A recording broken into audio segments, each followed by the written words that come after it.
yanzu kana ganin dai yanzu waɗanda suka ci amanar ƙasa su yan rufa'i ne kaɗai in misali magana cin amana ake suna da yawa amma yanzu wa ake ta kamawa wa ake ɗaurewa in ba jama'ar mu ta arewa ba ina su fashola ina su waye su ba wani allegation a kansu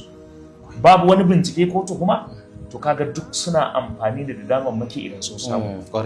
amma mu idan mun samu sai mu ce kaza alhamdulillah muna godewa Allah practicing din addinin mu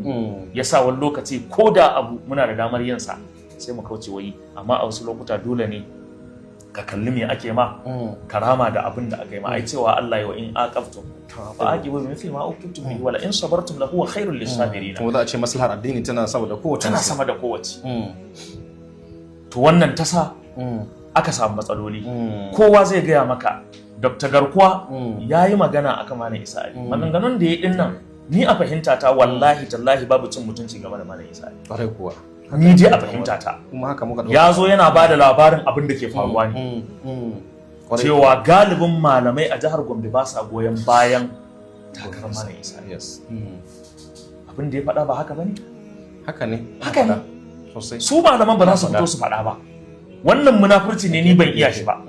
ka fahimci maganar da ke ko kuma su fito su faɗi dalilin da yasa ba sa yin sa ko wani a makamancin haka ba za su fito ba amma fa abinda Dr. Garko ya faɗa in za ka je gurin malaman kana zauna da su as individual ma'ana ɗaiɗaikun su wallahi tallahi abinda za su faɗa ma kenan yana kaza yayi kaza ya ƙiye kaza ya ƙiye kaza to mu kuma da muke so mu kusance shi mu gaya mar inda yake da matsalolin da waɗanda su malaman suke counting akan cewa ai yana da matsala kaza yana da matsala kaza babu ba ku samu dama ba ta malam ba a neman shiga zuwa gare shi din misali to saboda maslahar aje a sanar da shi abin da ya dace to ni dai nayi attempt akwai lokutan da na same shi akan wasu abubuwa da yawa wanda ba na so in bayyana su anan saboda ba gurin bayyana su bane wasu alhamdulillah an yi su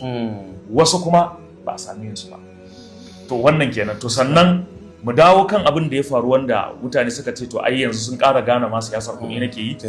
tunda sun ji na zuwa nan na yabansa a Ramadan yawwa kuma ka ce ka samu rabon kuma na ce na samu kaso